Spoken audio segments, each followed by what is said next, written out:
everybody, this is Joshua from Mana Beast, and I'm here bringing you a Kagero deck profile for Cardfight Vanguard. Now, Kagero has always been known for the amount of toolbox and options it has, but this specific deck is going back to the archetype that was introduced in set 11. We're going to be playing Seal Dragons. We're using Seal Dragon Terry Cloth over a Grade 3 Searcher just because it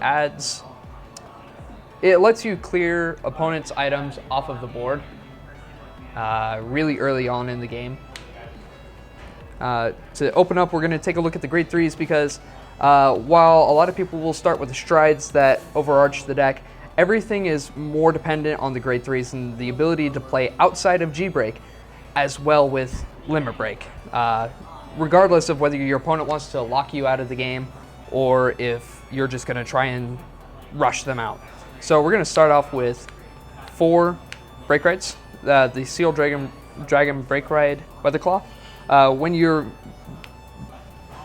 Kagero Vanguard rides over Weathercloth, you can retire 2 of your opponent's units, and they search the top 4 cards of deck and replace them with Grade 2s. Up to 2 Grade 2s. So your opponent has the option to thin their deck out and keep items on board, which is great. You want them to have those Grade 2s on the board because your other Grade 3s both synergize with having those Grade 2s on the board. We have 2 Inferno. Counterblast 2 gains 10,000 power and it blows Grade 2s off the board. So you use your Break Ride to fill their board up and then just immediately tear away their hopes and dreams next turn. And assuming you don't hit Inferno, you have Georgette. Georgette is amazing for a number of reasons.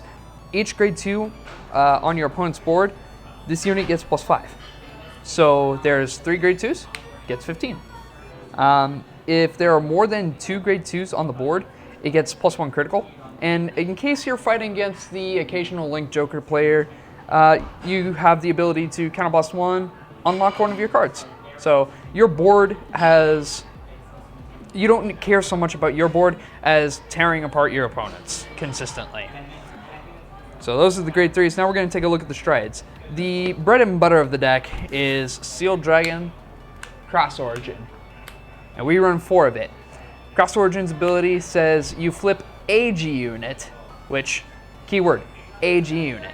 So the rest of our G units are generic Mahmud and Zom.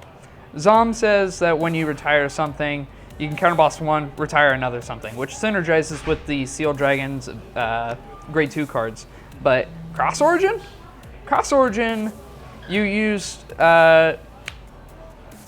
use your extra G cards to flip as targets for Crossorigin.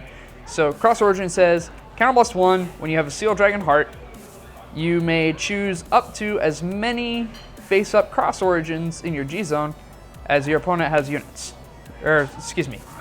You select a unit on your opponent's board for each face-up Crossorigin. So where your G-Zone starts like this, you will flip 1, you can select 1 unit.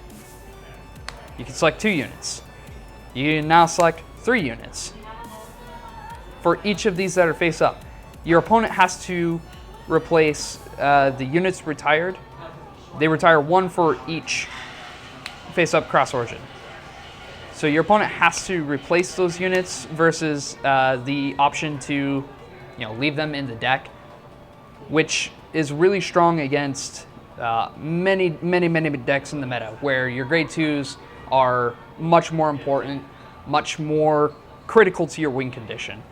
By being able to get them out of the way early, you have the ability to clear their board, thin their deck out so that they can't make their plays nearly as efficiently. Also, when there are 2 or more Grade 2s on the board, it gets a critical. So you're constantly facing them with the threat of, am I going to drive check 1 more crit, take you from 3 to 6? Or am I going to check 2 crits, taking you from 2 to 6? Just problems. Problems all around. So ideally what you will do is you will take Crossorigin. For your first stride, you will flip a Crossorigin. For your next stride, you will stride Crossorigin, flip a generic stride.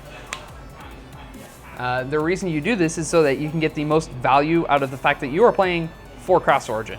So you can hit Crossorigin 3 times on your Vanguard circle and flip 3 G units, okay? Which at the end, a lot of people are probably going to be taking Zom out for the new Novell, potentially. But there's so much utility. I haven't played around with my G-Zone yet to figure out what's most efficient, but that's ideally what that looks like. Popping into the grade 2s, we run 4 Hellfire Sealed Dragon Knight.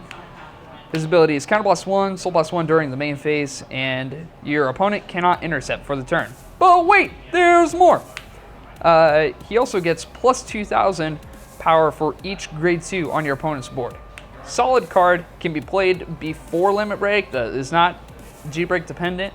So if you want to play the rush game, or your opponent is locking you out, or you're grade locked even, you can still make relevant numbers all day, every day, unless they decide to play an empty board. Next, we run 4 Seal Dragon Corduroy. Corduroy says you may pop a grade 2 or less when it's placed on Vanguard or Rearguard circle, counterblast the Seal Dragon, and your opponent may search the top 4 for up to 1 grade 2 to replace. But again, it is up to 1. They do not have to call it. Just constant pressure, and if you don't feel like using Crossorigin, you can use Corduroy and Zom to just clear the board. And then for our last grade 2 slot, 3 Jacquard, the generic Seal Dragon 12k attacker. Now the grade 1s in this deck, there's a lot of different ideas as to how it can be done, but regardless, I stick with 4 Rhino Cross, the Seal Dragon Perfect Guard. If you're not running 4 Perfect Guards, what are you doing with your life?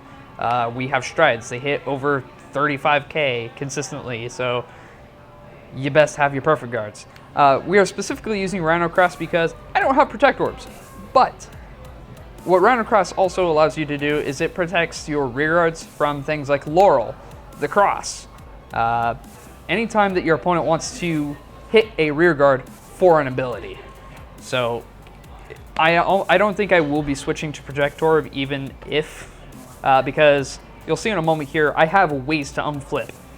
This deck is not counterblast heavy by any means, but it can easily go through.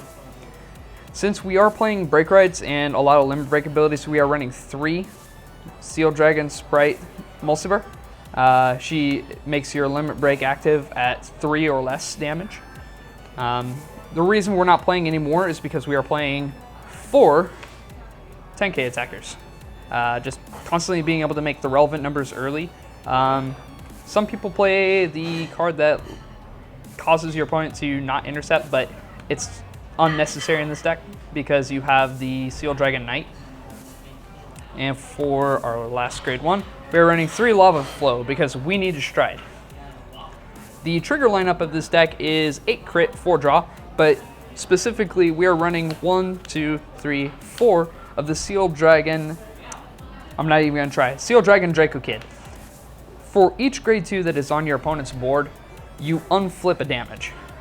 So when you use Crossorigin, you fill up their board, you go, okay, I'm gonna commit my 12k attacker and unflip 3, 4, maybe? We'll see. It depends. But you just don't care so much about what is on your opponent's board, just so long as it disappears by the end of your next turn. Just take away any and all advantage they have. You have Crossorigin to burn away their hand size, and then you have your other cards to burn away their board. Just threaten them with crits, with 4 draw triggers, more crits, and 4 heal. So that is my Seal Dragon deck profile, everyone. Thanks so much for watching. Please remember to like, favorite, and subscribe for Mana Beasts, and I'll see you guys next time.